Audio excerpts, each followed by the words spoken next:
I am Father Wells Bacher, a first cousin of Fred's. Fred's mother, the former Mona Hanley, and my mother, the former Eileen Hanley, were not only sisters, but each one of them was the other's best friend. They were very, very close, and remained so until God called each of them singly home. And therefore it's no surprise that their children were very, very close during their boyhood and adolescence. I visited the home of Fred and Jim many times. Spent a couple of weeks at least in the wintertime in Sioux Falls when they were living there. And that brings to mind one of the qualities that I would associate with Fred. He was Mr. Fix-It, and he presided over the construction in the backyard. I think it was the winter of 1936, where we had an extremely heavy snowfall. He presided over the construction of a very elaborate igloo and fort in the backyard that could accommodate all three of us. But he was the engineer in charge, and his younger brother Jim and I simply followed his orders.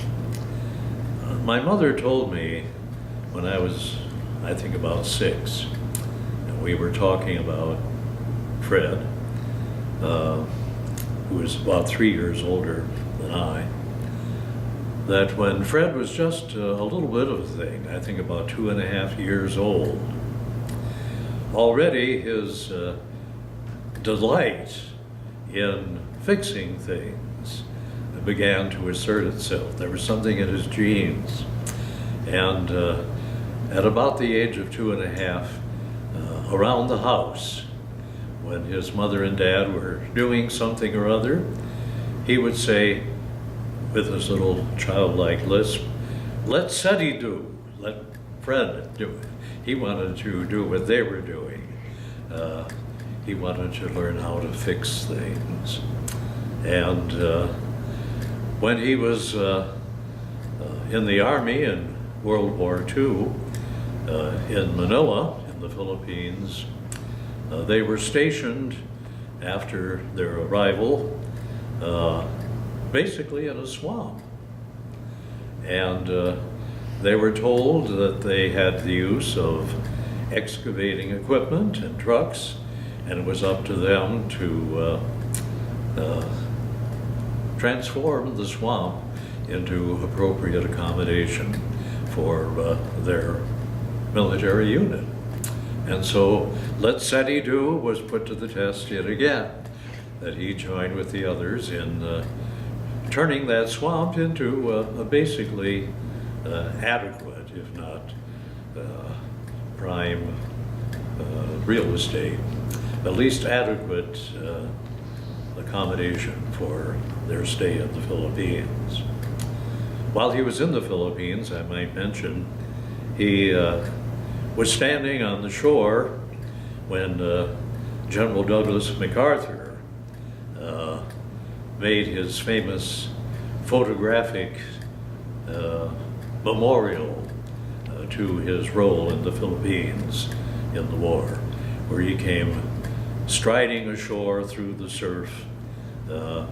Fred and many of the other members of the Army stationed there were watching him when the carefully managed photograph was taken.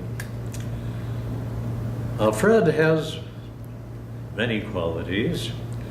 I think one of the most fundamental qualities is his faith. Fred has been basically a deeply religious man throughout his years. I remember when he was confirmed how deeply moved he was, and his faith was put to a very severe test when he would have been, I think, 13 years old. not far from his 14th birthday, when his dad, my Uncle Fred, Fred Alton Benjamin Jr., our Fred is Fred Alton Benjamin III, but his dad died very suddenly. He was shoveling the driveway in the house he was living in the wintertime, and an ulcer from which he was suffering suddenly ruptured, and he was rushed to the hospital. This would have been, I think, 1938, and this was before penicillin and the other wonder drugs became available. And he died of peritonitis just after a very short period of time in the hospital. Archbishop Murray, this is St. Joseph's Hospital in St. Paul. Archbishop Murray was in the hospital not long before Uncle Fred's death, and my Aunt Mona, my favorite aunt by far, saw the Archbishop in the corridor and asked him if he would stop into her husband's room, and he did, and graciously said a prayer over him and gave him his blessing. And my Uncle Fred, who was not Catholic, but supported firmly Fred and Jim's attending Catholic school, and drove them to Mass every Sunday, made the sign of the cross, and then died not long after.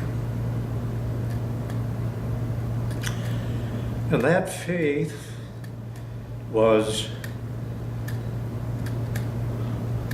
put to the test in young Fred, just entering his teenage years, and it helped him through those difficult times.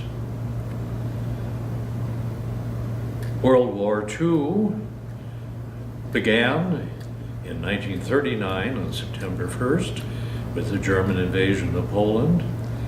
The United States, of course, did not enter the war until more than 2 years later, in the wake of the Japanese attack on Pearl Harbor on December 7th of 1941. But Fred, who was born in 1924, joined the Army and was consigned by the authorities to undergo training for the glider battalions. These, I believe, motorless gliders, which could be transported to the scene of battle by airplanes, but then would be released so that they could glide silently down to near the point of battle and theoretically at least surprise the enemy. Fortunately, the war ended before Fred ever had to land in enemy territory or near enemy territory. Another quality of Fred's character, in addition to his being Mr. Fix-It and being a man of deep faith, right to the end. In fact, when I was a pastor successively in 3 different parishes in the metro area of Minneapolis and St. Paul, he used to send me copies of the parish bulletin in the parish that he attended if he thought there was some idea I could use in my pastor's page. But one of the other qualities of Fred, besides Mr. Fix-It and being a man of faith, was his generosity. I remember when I was, I think, 10 years old. That was the age of radio, of course. But there were some wonderful programs. One of my favorites was the Lux radio theater on Monday night for a whole hour on CBS, and the content was an hour-long audio summary of one of the latest movies. And the impresario every week was Cecil B. DeMille from Hollywood. And the radio that I had was, in Fred's judgment, adequate. And so that Christmas he surprised me with a very nice radio. It was secondhand, but he had bought it with money that he had earned in odd jobs. And when I got into my teen years, when I was home from the minor seminary, Nazareth Hall, where I attended as a boarding school, where I attended during my high school and early college, when I was home on vacation, he would often take me to the movies. And when he began dating his future wife, Phyllis, he would still occasionally take me along. And my grandmother, who lived with us, asked me once, well, don't you feel kind of like a fifth wheel there? Well, what do you do when you're with Fred and Phil at the movie? And I said, I think I mentioned this at Phyllis's funeral. Well, Fred looks at Phil, Phil looks at Fred, and I look at the movie. And that was typical of Fred's thoughtfulness. He also, as we all know, had a very quick temper, but it usually quickly subsided. And he sometimes, if he felt that he had exploded in an unseemly, unjustified way, he would do something or other to try to make amends. Fred was a patriot, a man of God, a very good father, a good grandfather,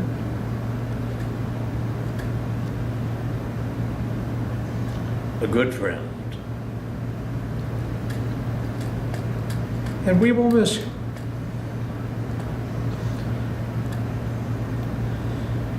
Farewell, Fred. Go with God and be with Him, safe in His love forever. God be with all of you.